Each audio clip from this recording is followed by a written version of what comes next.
തൃശൂർ അതിരപ്പള്ളിയിൽ മസ്തകത്തിൽ മുറിവേറ്റ കാട്ടാനയുടെ ആരോഗ്യസ്ഥിതിയിൽ ആശങ്കയേറുന്നു. ആനയ്ക്ക് ചികിത്സ ഉറപ്പാക്കാനുള്ള ദൗത്യം ഇന്നും ഫലപ്രാപ്തിയിലെത്തിയില്ല. മയക്കുവെടി വെക്കാനുള്ള നീക്കങ്ങൾക്കിടെ ഇന്നലെയാണ് ആന ഉൾക്കാട്ടിലേക്ക് വലിഞ്ഞത്.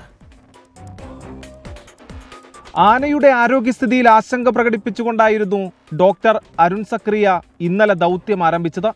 മണിക്കൂറുകൾ പിന്നിട്ടിട്ടും വനത്തിലേക്ക് വലിഞ്ഞ കാട്ടുകൊമ്പനെ കണ്ടെത്താനായില്ല. കാലടി മുനിത്തടത്ത് ആനയുണ്ടെന്ന വിവരത്തിന്റെ അടിസ്ഥാനത്തിൽ വനമേഖലയോട് ചേർന്ന പ്രദേശത്താണ് രാവിലെ പരിശോധന തുടങ്ങിയത്. എന്നാൽ ആനയെ കണ്ടെത്താനായില്ല. കാലടി പ്ലാന്റേഷനിലെ 1-ാം ബ്ലോക്ക്, 3-ാം ബ്ലോക്ക്, 17-ാം block, Thadimuri, Vadamuri, factory division, കശുമാവിൻ തോട്ടം, എലിച്ചാണി, പറയൻപാറ എന്നിവിടങ്ങളിൽ വിവിധ സംഘങ്ങളായി തിരിഞ്ഞ് തെരച്ചിൽ നടത്തി. ഡ്രോൺ ഉൾപ്പെടെ ഉപയോഗപ്പെടുത്തിയായിരുന്നു ഉൾവനത്തിലും സമീപ മേഖലയിലും ദൗത്യസംഘത്തിന്റെ തെരച്ചിൽ. ആനയെ കണ്ടെത്താൻ വൈകുന്നത് ആനയുടെ ജീവന് തന്നെ ഭീഷണിയാകുമെന്ന ആശങ്കയുമുണ്ട്. ദൗത്യം നാളെയും തുടരും. ചാലക്കുടി പുഴയിലെ തുരുത്തിൽ നിന്ന് മാറ്റുന്നതിനായി പടക്കം പൊട്ടിച്ചതോടെയാണ് ആന ഇന്നലെ വനത്തിലേക്ക് വലിഞ്ഞത്. 24 അതിരപ്പള്ളി. മദ്യനിർമ്മാണശാല പദ്ധതിയിലും PP കിറ്റ് പർച്ചേസിലും പ്രതിപക്ഷ ആരോപണങ്ങൾക്ക് മറുപടി നൽകിയും കോൺഗ്രസിനെ രാഷ്ട്രീയമായി കടന്നാക്രമിച്ച് മുഖ്യമന്ത്രി പിണറായി വിജയൻ. മദ്യനിർമ്മാണശാലയുമായി ബന്ധപ്പെട്ട അഴിമതി ആരോപണം തള്ളിയ മുഖ്യമന്ത്രി ഇനിയും നിക്ഷേപം വന്നാൽ പ്രോത്സാഹിപ്പിക്കുമെന്ന് വ്യക്തമാക്കി. PP കിറ്റ് ഉയർന്ന വിലയ്ക്ക് വാങ്ങിയ നടപടിയെ മുഖ്യമന്ത്രി ന്യായീകരിച്ചു. നിയമസഭയിലെ നന്ദിപ്രമേയ ചർച്ചയ്ക്ക് മറുപടി പറയുമ്പോഴാണ് വിവാദ വിഷയങ്ങളിന്മേലുള്ള ആരോപണങ്ങൾക്ക് മുഖ്യമന്ത്രി മറുപടി നൽകിയത്. മദ്യനയത്തിൽ പ്രഖ്യാപിച്ച പ്രകാരം തീർത്തും സുതാര്യമായാണ് മദ്യനിർമ്മാണശാല അനുവദിക്കാൻ തീരുമാനിച്ചതെന്ന് മുഖ്യമന്ത്രി വിശദീകരിച്ചു. മദ്യനയത്തിൽ സുവ്യക്തമായി സർക്കാർ പ്രഖ്യാപിച്ച കാര്യങ്ങളാണ് നടപ്പാക്കാൻ ശ്രമിച്ചിട്ടുള്ളത്. ഇവിടെ സർക്കാർ അംഗീകരിച്ച് പ്രഖ്യാപിച്ച മദ്യനയത്തിൻ്റെ അടിസ്ഥാനത്തിലുള്ള നടപടികളെ ഉണ്ടായിട്ടുള്ളൂ. 600 കോടി നിക്ഷേപമാണ് പദ്ധതിയിലൂടെ ലഭ്യമാകുന്നത്. പൂർണ്ണതോതിൽ പ്രവർത്തിക്കുന്നതോടെ 650 പേർക്ക് നേരിട്ടും 2000 പേർക്ക് പരോക്ഷമായും തൊഴിൽ ഉറപ്പാക്കാനാവും. നിക്ഷേപ പദ്ധതി സ്വീകരിക്കണോ വേണ്ടയോ എന്നത് പൂർണ്ണമായും സർക്കാരിൻ്റെ വിവേചനാധികാരമാണ്. ഈ ഘട്ടത്തിൽ പഞ്ചായത്തിനെ കൺസൾട്ട് ചെയ്യില്ല. പദ്ധതി മൂലം ജലക്ഷാമം ഉണ്ടാകുമെന്ന വിമർശനവും മുഖ്യമന്ത്രി തള്ളിക്കളഞ്ഞു. വ്യവസായ സ്ഥാപനങ്ങൾക്ക് ജലം നൽകുന്നത് മഹാപാവമല്ല. കുടിവെള്ളവും ജലസേചനവും ഉറപ്പാക്കി വ്യവസായത്തിനും വെള്ളം കൊടുക്കാം. PP കിറ്റ് വാങ്ങിയതിൽ ക്രമക്കേടുണ്ടെന്ന ആക്ഷേപത്തെ കോവിഡ് കാലത്തെ പ്രത്യേക സാഹചര്യം ചൂണ്ടിക്കാട്ടിയാണ് മുഖ്യമന്ത്രി ചെറുക്കാൻ ശ്രമിച്ചത്. അടിയന്തര സാഹചര്യത്തിൽ ഒരുക്കേണ്ട ജീവൻ രക്ഷാ ഉപകരണങ്ങൾ അത് അടിയന്തര സ്വഭാവത്തോടെ തന്നെ വാങ്ങേണ്ടതായിട്ടുണ്ടല്ലോ. അതിനുള്ള നടപടികളാണല്ലോ ആ ഘട്ടത്തിൽ സ്വീകരിച്ചത്. കുറഞ്ഞ തുകയ്ക്ക് 10,000 PP കിറ്റിന്റെ കരാർ നിലനിൽക്കുമ്പോൾ ഉയർന്ന തുകയ്ക്ക് സാൻഫാർമ എന്ന കമ്പനിയുമായി കരാർ ഏർപ്പെട്ടെന്ന 24 വാർത്തയിലും മുഖ്യമന്ത്രി വിശദീകരണം നൽകി. 2020 ഏപ്രിൽ മാസം 15-ാം തീയതി തദ്ദേശീയമായൊരു സ്ഥാപനം PPE കിറ്റ് കുറഞ്ഞ വിലക്ക് ലഭ്യമാക്കാൻ മുന്നോട്ട് വന്നത്. അപ്പോൾ തന്നെ കൂടിയ വിലക്കുള്ള ഓർഡർ ക്യാൻസൽ ചെയ്ത് 37,000 എണ്ണം കുറഞ്ഞ വിലക്ക് വാങ്ങി. ഇതാണ് വസ്തുത. PP കിറ്റ് വാങ്ങിയതിൽ ക്രമക്കേട് കണ്ടെത്തിയ CAG റിപ്പോർട്ടിനെയും മുഖ്യമന്ത്രി വിമർശിച്ചു. കോവിഡ് മഹാമാരിക്ക് മുൻപുള്ള 545 രൂപ എന്ന മാർക്കറ്റ് റേറ്റ് താരതമ്യം ചെയ്ത് കോവിഡ് കൊടുമ്പിരി കൊള്ളുമ്പോൾ പല അസംസ്കൃത വസ്തുക്കളും ലഭ്യമല്ലാതിരുന്ന സമയത്തോ അല്ലെങ്കിൽ ഗതാഗതം, ഇറക്കുമതി എന്നിവ പ്രയാസം വന്ന സമയത്തോ വന്ന വിലവർധന കണക്കിലെടുക്കാതെയാണ് ഇത്തരത്തിൽ പരാമർശം വന്നത്. CPIM അഴിമതി ജീനിലുള്ള പാർട്ടി എന്ന ചെന്നിത്തല വിമർശനത്തിനും മുഖ്യമന്ത്രി ശക്തമായി പ്രതികരിച്ചു. 24 തിരുവനന്തപുരം. മദ്യനിർമ്മാണശാല PP കിറ്റ് ഇടപാട് എന്നിവ ചൂണ്ടിക്കാട്ടി സർക്കാരിനോട് ചോദ്യങ്ങളുമായി പ്രതിപക്ഷം. കമഴ്ന്നു വീണാൽ കാൽപ്പണം വാരുന്ന സർക്കാരായി എന്നായിരുന്നു PP കിറ്റ് ഇടപാടിൽ പ്രതിപക്ഷ നേതാവിന്റെ പ്രതികരണം. ടെൻഡറില്ലാതെ അനുമതി നൽകുന്നതും അഴിമതി തന്നെയെന്ന് മദ്യനിർമ്മാണശാല പദ്ധതി ചൂണ്ടിക്കാട്ടി രമേശ് ചെന്നിത്തല പറഞ്ഞു. നയപ്രഖ്യാപന പ്രസംഗത്തിന്റെ നന്ദിപ്രമേയ ചർച്ചയിലാണ് സർക്കാരിനെതിരെ അഴിമതി ആരോപണങ്ങൾ പ്രതിപക്ഷം അക്കമിട്ട് നിരത്തിയത്. PP കിറ്റ് വാങ്ങിയതിലെ CAG കണ്ടെത്തൽ ചൂണ്ടിക്കാട്ടി പ്രതിപക്ഷ നേതാവ്. ഉയർന്ന തുകയ്ക്ക് PP കിറ്റ് വാങ്ങിയതുമായി ബന്ധപ്പെട്ട രേഖകൾ പ്രതിപക്ഷ നേതാവ് പുറത്തുവിട്ടു.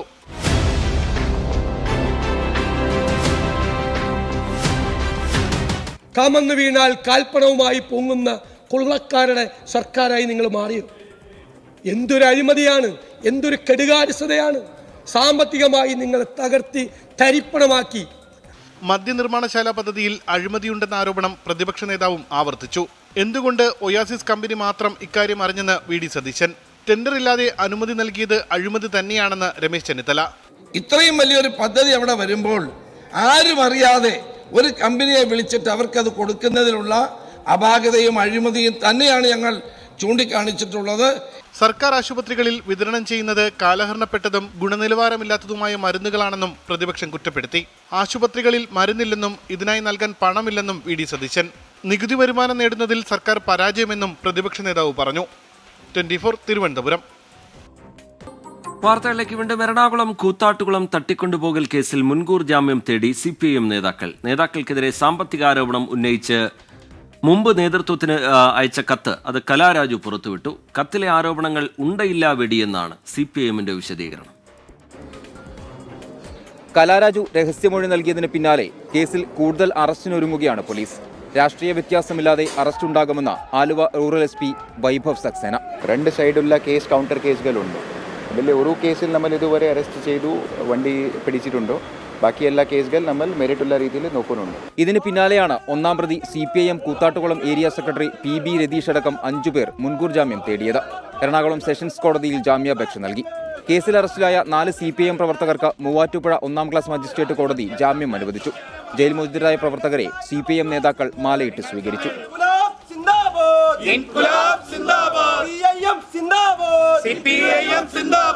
കൂത്താട്ടുകുളത്തെ പ്രശ്നങ്ങൾ ചൂണ്ടിക്കാണിച്ച് സംസ്ഥാന നേതൃത്വത്തിന് കഴിഞ്ഞ ഒക്ടോബറിൽ നൽകിയ കത്ത് കലാരാജു പുറത്തുവിട്ടു. ഏരിയ കമ്മിറ്റി അംഗം സണ്ണി കുര്യാക്കോസിനെതിരെ സാമ്പത്തിക തട്ടിപ്പാരോപണം അടങ്ങിയതാണ് കത്ത്. ആരോപണങ്ങൾ ഉണ്ടയില്ലാ വെടിയാണെന്ന area secretary PB Ratheesh.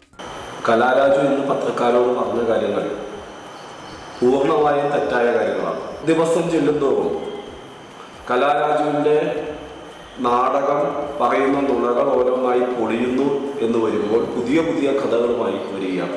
CPIM വനിതാ കൗൺസിലർമാരെ ആക്രമിച്ച കേസിൽ കോൺഗ്രസ് നേതാക്കളുടെ അറസ്റ്റ് ഇതുവരെ രേഖപ്പെടുത്തിയിട്ടില്ല. 24 കൊച്ചി. മലപ്പുറം മുറുങ്ങാട്ടിരിയിൽ കിണറ്റിൽ വീണ കാട്ടാനയെ കരകയറ്റിയിട്ടുണ്ട്. കാട്ടിലേക്ക് വിട്ടിട്ടുണ്ട്. 20 മണിക്കൂറിലധികമാണ് ആന കിണറ്റിൽ കുടുങ്ങിയത്. ഏറ്റവും പുതിയ വിവരങ്ങളുമായി വിപിൻ C. വിജയൻ നമുക്കൊപ്പം ചേരുന്നുണ്ട്. വിപിൻ, എന്താണ് വനംവകുപ്പ് ഏറ്റവും ഒടുവിലായി വ്യക്തമാക്കുന്നത്? നിരീക്ഷണം തുടരുന്ന കാര്യത്തിലടക്കം. ഉറുങ്ങാട്ടിരിയെ സംബന്ധിച്ച് ഇത് ആശ്വാസത്തിന്റെ മണിക്കൂറുകളാണ്. 20 മണിക്കൂറിന് ശേഷം കാട്ടാനയെ തിരിച്ച് കാട്ടിലേക്ക് തന്നെ അയക്കാൻ സാധിച്ചിരിക്കുന്നു. ഇപ്പോൾ RRT സംഘം ഈ പ്രദേശത്തേക്ക്, അതായത് കാട്ടിലേക്ക് പോവുകയും ആന കാട്ടിനകത്തേക്ക് എത്തി എന്ന് ഉറപ്പിച്ചാണ് അവർ തിരിച്ചു വരികയും ചെയ്തിരിക്കുന്നത്. ഒരു 7:15 കൂടിയാണ് ആനയെ ഈ കിണറിൽ നിന്ന് പുറത്തേക്ക് എത്തിക്കുന്ന ഒരു രക്ഷാ ദൗത്യത്തിന് തുടക്കമിട്ടത്. എന്നാൽ 7:15 ആരംഭിച്ചു എന്നുണ്ടെങ്കിലും ഒരു ചാല് വെട്ടി ഈ കിണറിലെ മണ്ണിടിച്ച് ആനയെ പുറത്തെത്തിക്കുകയായിരുന്നു ലക്ഷ്യം. അത് എളുപ്പത്തിൽ കഴിയുമെന്നാണ് വനപാലകരൊക്കെ പ്രതീക്ഷിച്ചിരുന്നത്. എങ്കിൽ പോലും അത് 3 മണിക്കൂർ നീണ്ടു നിന്നു. കാരണം ആനയ്ക്ക് പെട്ടെന്ന് പുറത്തേക്ക് വരാൻ കഴിഞ്ഞില്ല. അതിനൊരു ഊന്നൽ ഉണ്ടായിരുന്നില്ല. അതുകൊണ്ട് തന്നെ ഒരു പ്രതിസന്ധി, ഒരു ആശങ്ക സമയത്തൊക്കെ ഉണ്ടായിരുന്നു. എന്നാൽ ഏകദേശം ഒരു 9:15 ശേഷം ആന പുറത്തേക്ക് വരികയും അതിന്റെ സർവ്വ ഊർജ്ജവും എടുത്ത് അത് പുറത്തേക്ക് വരികയും കാട്ടിലേക്ക് പോവുകയും ചെയ്തു. പ്രദേശത്ത് വലിയ ജാഗ്രതാ നിർദ്ദേശം ഇതിനോടകം തന്നെ നൽകിയിരുന്നു. വെളിച്ചമൊക്കെ അണച്ച് എല്ലാവരും വീട്ടിനകത്ത് തന്നെ ഇരിക്കണമെന്നുള്ള ജാഗ്രതാ നിർദ്ദേശം വനംവകുപ്പിന്റെ ഭാഗത്തുനിന്ന് ഉണ്ടായിരുന്നു. അപ്പോൾ നാളെ കുങ്കിയാനകളെ എത്തിച്ച് ഈ ആനയുടെ നീക്കങ്ങൾ നിരീക്ഷിക്കുക, ഒപ്പം തന്നെ ഒരു മയക്കുവെടി വെക്കാൻ കഴിയുന്ന സാഹചര്യമാണെങ്കിൽ അങ്ങനെ മയക്കുവെടി വെച്ച് ഇവിടെ നിന്ന് മറ്റൊരു സ്ഥലത്തേക്ക് മാറ്റണമെന്ന നാട്ടുകാരുടെ ആവശ്യം അംഗീകരിക്കുക. ഇതായിരിക്കും നാളത്തെ പ്രധാനമായിട്ടുള്ള വനംവകുപ്പിന്റെ ഒരു കാര്യം. ഒപ്പം തന്നെ ഈ കൃഷിനാശം ഇവിടെ ഒരു വലിയ പ്രതിസന്ധിയായി നിൽക്കുകയാണ്. അതുമായി ബന്ധപ്പെട്ട് ജനപ്രതിനിധികളുടെ യോഗം കലക്ടറേറ്റിൽ നാളെ ചേരുകയും ചെയ്യും. ഈ കിണർ ഇടിഞ്ഞതുമായി ബന്ധപ്പെട്ട ഏകദേശം ഒരു 1.5 ലക്ഷം രൂപ ആ നഷ്ടപരിഹാര തുകയായി നൽകുന്നതിന്റെ നടപടികളും നാളെ തന്നെ ഉണ്ടാകുമെന്നുള്ള ഒരു ഉറപ്പിന്മേലാണ് ആനയെ ഈ കാട്ടിൽ തന്നെ വിടാൻ നാട്ടുകാർ ഇപ്പോൾ സമ്മതിച്ചിരിക്കുന്നത്. ഇന്ന് പുലർച്ചെ 1 മണിക്ക് വീണ ആന ഇതുവരെ ഈ 9 മണിവരെയും വെള്ളത്തിൽ തന്നെ നിന്നതിന്റെ അതിന് ആരോഗ്യ പ്രശ്നങ്ങൾ ഉണ്ടോ എന്നുള്ളത് കൂടി നാളത്തെ പരിശോധനയിൽ വരും. ശ്രീജിത്ത്, ശരി. JCB ഉപയോഗിച്ച് കിണറിടിച്ചാണ് ആനയെ പുറത്തേക്ക് എത്തിച്ചിരിക്കുന്നത്, ആനയെ രക്ഷപ്പെടുത്തിയിരിക്കുന്നത്. ആന കാട്ടിലേക്ക് പോയിട്ടുണ്ട് എന്നുള്ള കാര്യം വനംവകുപ്പിന്റെ സംഘം ഉറപ്പുവരുത്തിയിട്ടുണ്ട്. നാളെ ഇവിടെ നിരീക്ഷണം തുടരും. കുങ്കിയാനകളെ അടക്കം എത്തിച്ചുകൊണ്ട് നിരീക്ഷണം തുടരുക. അതിനുശേഷം തുടർ നടപടികൾ എന്താണ് എന്നുള്ളത് അനുയോജ്യമായി സാഹചര്യം പരിശോധിച്ചതിന് ശേഷം തീരുമാനിക്കുക എന്നുള്ളതാണ് ദൗത്യസംഘത്തിന്റെ ഇപ്പോഴുള്ള തീരുമാനം. ഉറുങ്ങാട്ടിരിയിൽ നിന്ന് വിപിൻ C. വിജയൻ ഏറ്റവും പുതിയ വിവരങ്ങൾ പങ്കുവയ്ക്കുകയായിരുന്നു. വെർച്വൽ അറസ്റ്റിലൂടെയുള്ള തട്ടിപ്പ് ശ്രമം പൊളിച്ച് കേരള പോലീസ്. ഇടപ്പഴഞ്ഞി സ്വദേശിയായ റിട്ടയർഡ് അധ്യാപകനെയാണ് തട്ടിപ്പ് സംഘം വിളിച്ചത്. സംശയം തോന്നിയ മകൻ പോലീസിൽ വിവരം അറിയിച്ചു. മ്യൂസിയം SI ഷെഫിന്റെ നേതൃത്വത്തിലുള്ള സംഘം വീട്ടിലെത്തിയാണ് തട്ടിപ്പ് പൊളിച്ചത്. തട്ടിപ്പിന്റെ ദൃശ്യങ്ങൾ 24-ന് ലഭിച്ചു. ആരാ സാറേ? Sir, CBI officer. CBI officer is sir. Okay, show me yourself. Credit card ഉപയോഗിച്ച് കള്ളപ്പണ ഇടപാട് നടത്തിയെന്ന് പറഞ്ഞായിരുന്നു വെർച്വൽ അറസ്റ്റ്. 3 മണിക്കൂറോളം തിരുവനന്തപുരം ഇടപ്പഴിഞ്ഞ് സ്വദേശിയായ റിട്ടയർഡ് അധ്യാപകനെയും കുടുംബത്തെയും തട്ടിപ്പ് സംഘം മുൾമുനയിൽ നിർത്തി. വീട്ടിൽ പോലീസ് സംഘം എത്തുമ്പോഴുള്ള കാഴ്ച ഇങ്ങനെ. പോയിട്ടൊന്നുമില്ല. ക്രെഡിറ്റ് കാർഡ് ഉണ്ട്, അതിൽ 1 ലക്ഷം വിഡ്രോ ചെയ്തിട്ടുണ്ട് എന്ന് പറഞ്ഞു. എൻ്റെ കയ്യിൽ ക്രെഡിറ്റ് കാർഡ് ഇല്ല. ഓക്കെ, അതാണ് പ്രശ്നം. Who are you? What is the purpose of calling this phone? ജോലി തടസ്സപ്പെടുത്തരുതെന്ന് പറഞ്ഞ് SIയെയും വിരട്ടാൻ ശ്രമം. What is your concern about? Okay.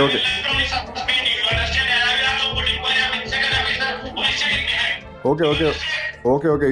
You do whatever you can do. പിന്നാലെ അപകടം മനസ്സിലായ തട്ടിപ്പ് സംഘം തടിയൂരി. 15 മിനിറ്റ് വൈകിയെങ്കിൽ പണം നഷ്ടമായേനെയെന്ന മ്യൂസിയം SI ഷെഫിൻ. ഞാൻ ഫസ്റ്റ് ചെല്ലുന്ന സമയത്ത് ആദ്യം പറഞ്ഞു, സാർ ഇങ്ങനെ CBIയുടെ ഓഫീസർ എന്നുള്ള രീതിയിലാണ് first Mumbai police CBI officer എന്ന് പറഞ്ഞിട്ടാണ് ആദ്യം റെസ്പോണ്ട് ചെയ്യുന്നത്. നമ്മൾ ശരിക്കുള്ള ഒരു യൂണിഫോം ദേഹത്ത് കിടക്കുമ്പോൾ നമ്മുടെ ഒരു കോൺഫിഡൻസ് ഉണ്ടല്ലോ, തീർച്ചയായിട്ടും ആ ഒരു രീതിയിൽ നമ്മൾ ഇടപെട്ടപ്പോൾ ആണ് അത് അദ്ദേഹത്തിന് അവിടെ നിന്ന് പോകേണ്ട ഒരു അവസ്ഥ വന്നത്. കാരണം അതുപോലും തന്നെ നമുക്ക് മാക്സിമം നമ്മളെപ്പോലും കൺഫ്യൂഷൻ ആക്കുന്ന രീതിയിലുള്ളൊരു ചാതുര്യമുള്ള ആൾക്കാരായിരിക്കും അവിടെ അപ്പർ സൈഡിലിരിക്കുന്നത്. സൈബർ തട്ടിപ്പുകാരുടെ കെണിയിൽ വീഴരുതെന്ന് പലതവണ മുന്നറിയിപ്പ് നൽകിയിട്ടും കബളിപ്പിക്കപ്പെടുന്നവർ സംസ്ഥാനത്ത് നിരവധിയാണ്. കേരള പോലീസിന്റെ സമയോചിതമായ ഇടപെടൽ കൊണ്ടാണ് റിട്ടയർഡ് അധ്യാപകനിൽ നിന്ന് ലക്ഷങ്ങൾ നഷ്ടമാകാതെ പോയത്. MG പ്രതീഷ്, 24 തിരുവനന്തപുരം. തിരുവനന്തപുരം കഠിനംകുളം ആതിര കൊലക്കേസിൽ പ്രതി പിടിയിൽ. കോട്ടയത്ത് ഹോം നഴ്സായി ജോലി ചെയ്തിരുന്ന വീട്ടിൽ ബാഗ് എടുക്കാൻ എത്തിയപ്പോഴാണ് ജോൺസൺ ഔസേപ്പിനെ പോലീസ് പിടികൂടിയത്. വിഷം കഴിച്ച ജോൺസനെ കോട്ടയം മെഡിക്കൽ കോളേജിലേക്ക് മാറ്റി. കൊലപാതകം നടന്ന് 2 ദിവസം കഴിയുമ്പോഴാണ് പ്രതി പിടിയിലാകുന്നത്. ഇയാൾക്കായി പോലീസ് ലുക്കൌട്ട് നോട്ടീസ് ഇറക്കിയിരുന്നു. കോട്ടയം കുറിച്ചിയിലെ ഒരു വീട്ടിൽ ഇയാൾ ഹോം നഴ്സായി മുമ്പ് ജോലി ചെയ്തിരുന്നു. ഡിസംബർ 6-നാണ് അവസാനം ഇവിടെ ഉണ്ടായിരുന്നത്. കൊലയ്ക്ക് ശേഷം ഒളിവിൽ കഴിയവേ ഇവിടെ വച്ചിരുന്ന ബാഗ് എടുക്കാനാണ് വീണ്ടും ചെന്നത്. എന്നാൽ പ്രതിയുടെ ചിത്രങ്ങൾ മാധ്യമങ്ങളിൽ വന്നതോടെ നാട്ടുകാർ പോലീസിനെ വിവരം അറിയിച്ചു. ചിങ്ങവരം പോലീസ് അന്വേഷിച്ചെത്തിയപ്പോൾ ജോൺസൺ ബാഗുമായി കുറിച്ചി പഞ്ചായത്ത് ഓഫീസിന് സമീപം നിൽക്കുകയായിരുന്നു. കസ്റ്റഡിയിലെടുത്തപ്പോൾ ജോൺസൺ തന്നെയാണ് താൻ എലിവിഷം കഴിച്ചതായി പറഞ്ഞത്. തുടർന്ന് ജില്ലാ ആശുപത്രിയിലും അവിടുന്ന് മെഡിക്കൽ കോളേജിലേക്കും മാറ്റി. കേസ് അന്വേഷിക്കുന്ന സംഘവും കോട്ടയത്തേക്ക് തിരിച്ചിട്ടുണ്ട്. രാവിലെയാണ് ഇൻസ്റ്റഗ്രാം സുഹൃത്തിനെ കുറിച്ചുള്ള വിവരം പോലീസിന് ലഭിക്കുന്നത്. കൊല്ലം നീണ്ടകര സ്വദേശിയാണ്. ഭാര്യയുമായി വേർപിരിഞ്ഞ് കഴിയുന്ന ഇയാൾക്ക് 3 കുട്ടികളുണ്ട്. ഭാര്യ വീടാണ് ചെല്ലാനത്ത്. 1 വർഷം മുമ്പാണ് കഠിനംകുളം സ്വദേശി ആതിരയുമായി ജോൺസൺ അടുപ്പത്തിലാകുന്നത്. ഇൻസ്റ്റഗ്രാം റീൽസിലൂടെ അടുത്ത ഇരുവരും പിന്നീട് പ്രണയത്തിലായി. കഠിനംകുളത്ത് വീട്ടിലുൾപ്പെടെ പല സ്ഥലത്തും വച്ച് കണ്ടുമുട്ടി. ഇതിനിടെ ആതിരയുമായുള്ള സ്വകാര്യ ചിത്രങ്ങൾ ജോൺസൺ പകർത്തി. പിന്നീട് ഇത് കാണിച്ച് ഭീഷണിപ്പെടുത്തി പണം വാങ്ങി. കൊലപാതകത്തിന് 3 ദിവസം മുമ്പും ജോൺസൺ കഠിനംകുളത്തെ വീട്ടിലെത്തി 2500 രൂപ വാങ്ങി. ഇതിനിടെ ആതിര തന്നോടൊപ്പം ഇറങ്ങി വരണമെന്ന് ജോൺസൺ ആവശ്യപ്പെട്ടു. ഇത് വിസമ്മതിച്ചതോടെയാണ് പകയായത്.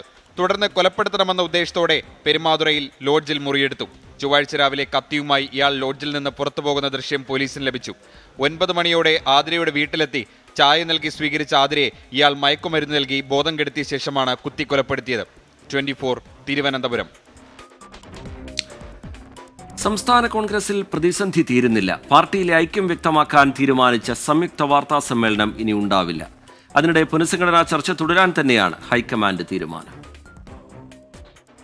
പാർട്ടിയിൽ ഐക്യമകലെ പിന്നെ എങ്ങനെ ഐക്യം വ്യക്തമാക്കാനുള്ള സംയുക്ത വാർത്താ സമ്മേളനം നടക്കും?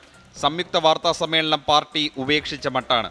രാഷ്ട്രീയകാര്യ സമിതി യോഗം കഴിഞ്ഞ് ദിവസങ്ങൾക്ക് ശേഷമുള്ള വാർത്താ സമ്മേളനത്തിൽ കാര്യമില്ലെന്നാണ് നേതാക്കളുടെ അഭിപ്രായം. പാർട്ടിയിലെ തർക്കങ്ങൾ തീർത്ത ശേഷം മതി വാർത്താ സമ്മേളനമെന്ന് ഹൈക്കമാൻഡും നിലപാട് ഘടിപ്പിച്ചു. അതിനിടെ പുനഃസംഘടനയിൽ ചർച്ച കൂടുതൽ സജീവമാക്കും. ഇന്നലെ ഡൽഹിയിലേക്ക് മടങ്ങിയ കേരളത്തിന്റെ ചുമതലയുള്ള AICC general secretary Deepa Das Munshi കേരളത്തിലേക്ക് തിരിച്ചെത്തി.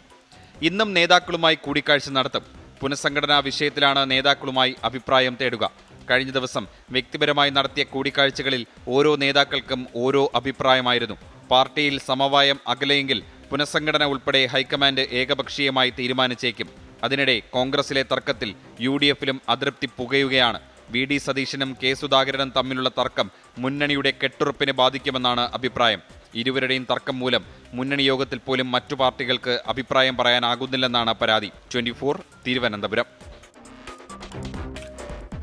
സമസ്ത അധ്യക്ഷൻ ജിഫ്രി മുത്തുക്കോയ തങ്ങൾക്ക് മറുപടിയുമായി PMA സലാം. മതപണ്ഡിതർ പറയുന്ന കാര്യങ്ങൾ മതവിശ്വാസമില്ലാത്തവർ എന്തിനിടപെടുന്നു എന്ന ചോദ്യത്തിൽ ഉറച്ചു നിൽക്കും. താൻ രാഷ്ട്രീയക്കാരനായതുകൊണ്ട് ഇക്കാര്യത്തിൽ രാഷ്ട്രീയം പറയുമെന്നും PMA സലാം വ്യക്തമാക്കി.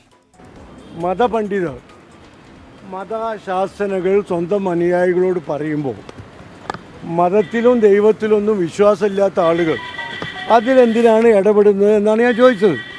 ആ ചോദ്യം ഇപ്പോഴും ചോദിക്കുന്നു, ആ ചോദ്യത്തിൽ ഉറച്ചു നിൽക്കുന്നു. അതിൻ്റെ അർത്ഥം ആ പറഞ്ഞത് എല്ലാവരും അംഗീകരിക്കണം എന്നില്ലല്ലോ. ഞാൻ രാഷ്ട്രീയക്കാരനാണല്ലോ, സ്വാഭാവികമായും ഞാൻ പറയൽ രാഷ്ട്രീയം തന്നെയല്ലേ. എനിക്ക് രാഷ്ട്രീയം മാത്രമേ പറയാൻ കഴിയൂ. കോഴിക്കോട് DMO ഓഫീസിൽ കസേര കളി തുടരുന്നു. DMO ആയി ഡോക്ടർ ആശാദേവിയെ നിയമിച്ചതടക്കമുള്ള സ്ഥലമാറ്റ ഉത്തരവ് അഡ്മിനിസ്ട്രേറ്റീവ് ട്രിബ്യൂണൽ സ്റ്റേ ചെയ്തു. ഡോക്ടർ രാജേന്ദ്രൻ DMO ആയി തുടരും. രണ്ടാം തവണയാണ് DMOമാരുടെ സ്ഥലംമാറ്റ ഉത്തരവ് ആരോഗ്യവകുപ്പ് പുറത്തിറക്കുന്നത്. കോഴിക്കോട് DMO ഡോക്ടർ രാജേന്ദ്രൻ ഉൾപ്പെടെ 7 പേരുടെ സ്ഥലംമാറ്റ ഉത്തരവാണ് ആദ്യം പുറത്തിറങ്ങിയത്. ഡോക്ടർ രാജേന്ദ്രൻ കേരള അഡ്മിനിസ്ട്രേറ്റീവ് ട്രൈബ്യൂണലിനെ സമീപിച്ചതോടെ അന്ന് ഉത്തരവ് സ്റ്റേ ചെയ്യുകയും പരാതിക്കാരന്റെയും പുതിയ DMO ഡോക്ടർ ആശാദേവിയുടെയും വാദം കേൾക്കാൻ നിർദ്ദേശവും നൽകി. പരാതിയിൽ കഴമ്പില്ലെന്ന കണ്ടെത്തലിൽ ഹൈക്കോടതിയുടെ ഇടപെടലോടെ ഇന്നലെയാണ് പുതിയ ഉത്തരവിറങ്ങിയത്.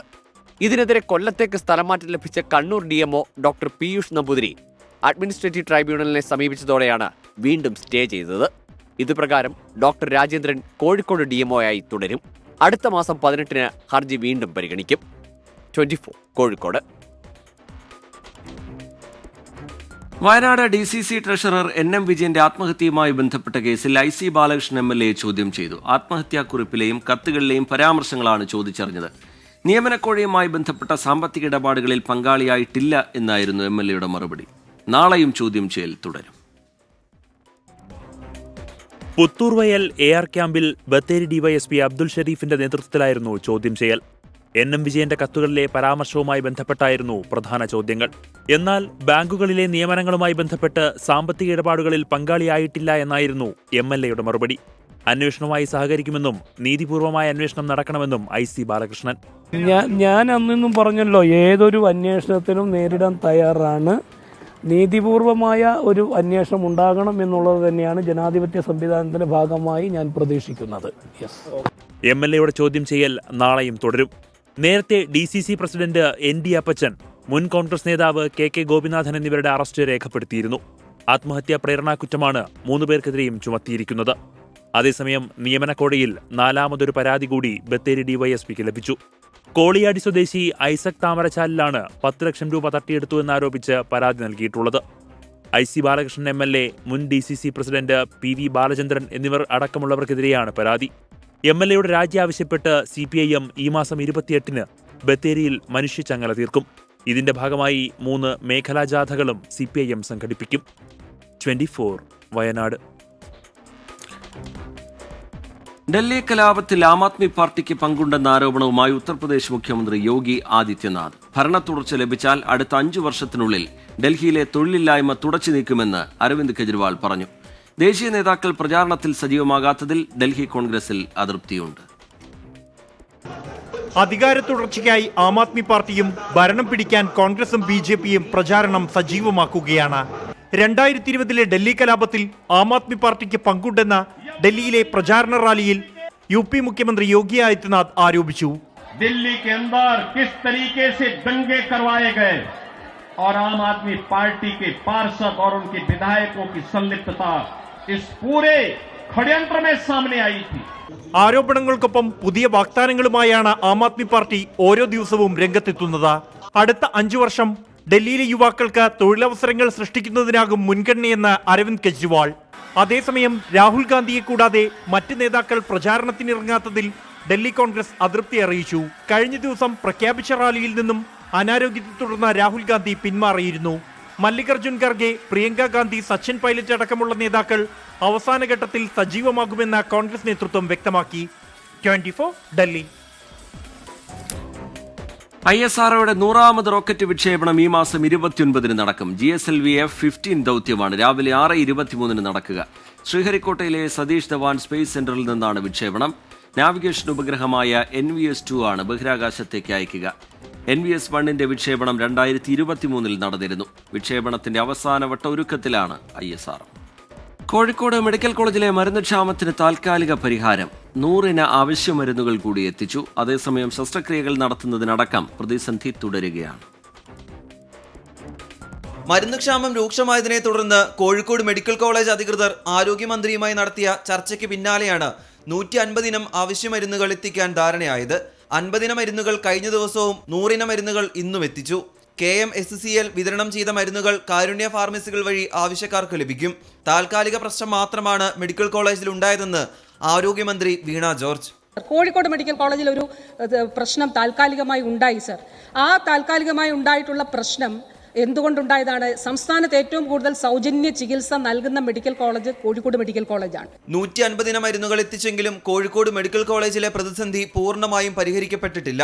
ശസ്ത്രക്രിയ ഉപകരണങ്ങളുടെ ഉൾപ്പെടെ ലഭ്യത നിലച്ചതാണ് രോഗികളെ ദുരിതത്തിലാക്കുന്നത്. 90 കോടിയിലേറെ രൂപ കുടിശ്ശിക വന്നതോടെ ഈ മാസം 10 മുതലാണ് മെഡിക്കൽ കോളേജിലേക്കുള്ള മരുന്ന് വിതരണം വിതരണക്കാർ അവസാനിപ്പിച്ചത്. 24 കോഴിക്കോട്. സംസ്ഥാന സ്കൂൾ കായികമേളയിൽ നിന്ന് 2 സ്കൂളുകളെ വിലക്കിയ നടപടി സർക്കാർ പിൻവലിക്കും. തിരുനാവായ നാവാമുകുന്ദ, കോതമംഗലം മാർബേസിൽ സ്കൂളുകളുടെ വിലക്ക് പിൻവലിച്ച് ഒരാഴ്ചയ്ക്കകം ഉത്തരവിറങ്ങും. നിയമവിരുദ്ധ പ്രവർത്തനം നടത്തിയ അധ്യാപകർക്കെതിരായ നടപടി പ്രിൻസിപ്പൽ സെക്രട്ടറിയുടെ റിപ്പോർട്ടിന്റെ അടിസ്ഥാനത്തിലായിരിക്കുമെന്ന് മന്ത്രി വി ശിവൻകുട്ടി പറഞ്ഞു.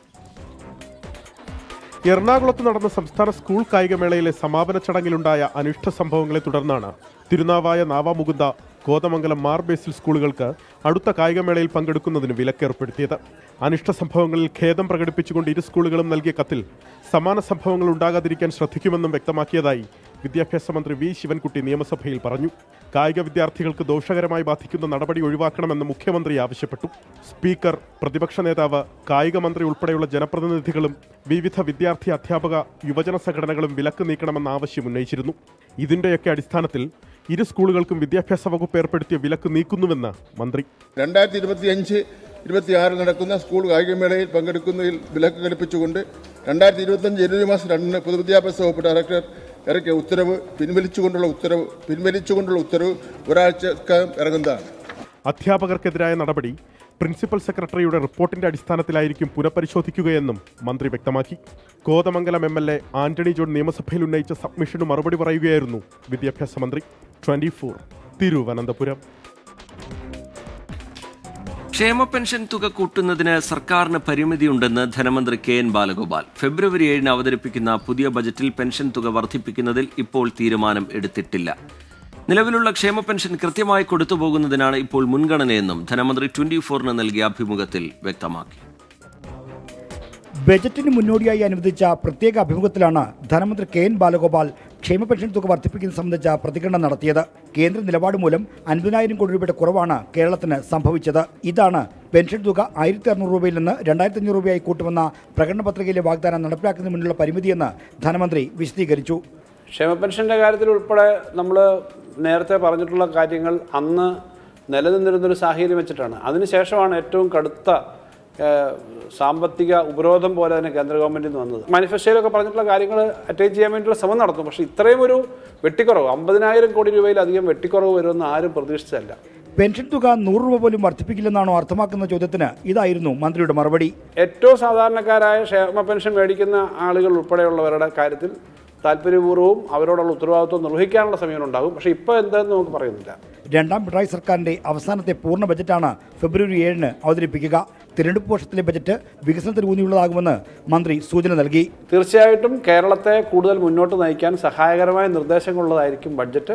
എന്തായാലും കൂടുതൽ വികസന കാര്യങ്ങൾക്ക് ഊന്നി കൂടുതൽ മുന്നോട്ട് കൊണ്ടുപോകുന്ന ഒരു കാഴ്ചപ്പാട് വെച്ചുകൊണ്ടായിരിക്കും ചെയ്യുക. ആർ ശ്രീജിത്ത്, 24 തിരുവനന്തപുരം. എറണാകുളം ചേന്നമംഗലം കൂട്ടക്കൊലപാതകത്തിൽ പ്രതി ഋതു ജയനെ സംഭവസ്ഥലത്തെത്തിച്ച് തെളിവെടുപ്പ് നടത്തി.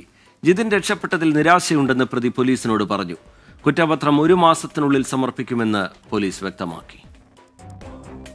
പ്രതിക്കെതിരെയുള്ള ജനരോഷം കണക്കിലെടുത്ത് അതിരാവിലെ തെളിവെടുപ്പ് പൂർത്തിയാക്കി. കൊലപാതകം നടന്ന വീട്ടിലും ഋതു ജയന്റെ വീട്ടിലുമായിരുന്നു 5 മിനിറ്റ് ദൈർഘ്യം നീണ്ടുനിന്ന തെളിവെടുപ്പ്. 60% അന്വേഷണം പൂർത്തിയായി. ശാസ്ത്രീയ തെളിവുകൾ പൂർണ്ണമായും സമാഹരിച്ചിട്ടുണ്ട്. ചികിത്സയിലുള്ള ജിതിന്റെ ആരോഗ്യനില മെച്ചപ്പെട്ടതിനു ശേഷം മൊഴിയെടുക്കും. 3 വർഷമായി നിലനിന്നിരുന്ന അയൽത്തർക്കം തന്നെയാണ് കൊലപാതക കാരണം. പ്രതിക്ക് മാനസിക പ്രശ്നങ്ങളില്ലെന്നാണ് പോലീസ് കണ്ടെത്തൽ. ഇൻവെസ്റ്റിഗേഷൻ വളരെ സ്പീഡായിട്ട് ഫാസ്റ്റായിട്ടാണ് മുന്നോട്ട് പോകുന്നത്. ഹോസ്പിറ്റലിൽ ചികിത്സയിൽ കഴിയുന്ന ആളുടെ പുരോഗതി കൂടി കണക്കിലെടുത്തുകൊണ്ട് അന്വേഷണം പൂർത്തിയാക്കുക എന്നുള്ളതാണ് നമ്മൾ ഉദ്ദേശിക്കുന്നത്. ചോദ്യം ചെയ്യലിനോട് സഹകരിക്കുന്നുണ്ട്. പ്രത്യേകിച്ചൊരു കുറ്റബോധം ഉള്ളതായിട്ട് നമ്മുടെ ആളുടെ പെരുമാറ്റത്തിൽ നമുക്ക് മനസ്സിലായിട്ടില്ല. പിന്നെ ആൾക്ക് പ്രത്യേകിച്ച് മാനസിക പ്രശ്നങ്ങളൊന്നും ഉള്ളതായിട്ടും നമ്മുടെ ഇതുവരെയുള്ള ചോദ്യം ചെയ്യലിലും നമ്മുടെ പരിശോധനകളിലും ഒന്നും വെളിവായിട്ടില്ല. കേസിൽ ദൃക്സാക്ഷികളായ 2 കുട്ടികളുടെയും മൊഴി രേഖപ്പെടുത്തിയിരുന്നു. പരിക്കേറ്റ് ചികിത്സയിൽ കഴിയുന്ന ജിതിന്റെ ആരോഗ്യനിലയിൽ പുരോഗതിയുണ്ട്. ഉടൻ തന്നെ വെന്റിലേറ്റർ സഹായം പൂർണ്ണമായും ഒഴിവാക്കാനാകുമെന്നാണ് പ്രതീക്ഷ. പ്രതി ഋതുജയന്റെ കസ്റ്റഡി കാലാവധി നാളെ പൂർത്തിയാകും. വിഷ്ണു സുരേഷ്, 24, കൊച്ചി. ഇടുക്കി ചൊക്രമുടിയിൽ വീണ്ടും അനധികൃത നിർമ്മാണത്തിന് ശ്രമം. വിവാദ ഭൂമിയിൽ അതിക്രമിച്ചു കയറി കാട് വെട്ടിത്തെളിച്ചു. കയ്യേറ്റ ആരോപണ വിധേയനായ സിബിയുടെ തൊഴിലാളികളാണ് നീലക്കുറിഞ്ഞി ഉൾപ്പെടെ വെട്ടി നശിപ്പിച്ചത്. സംഘം ചേർന്നെത്തിയ ആളുകളാണ് ചൊക്രമുടിയിലെ പുൽമേടുകൾ വെട്ടിയത്.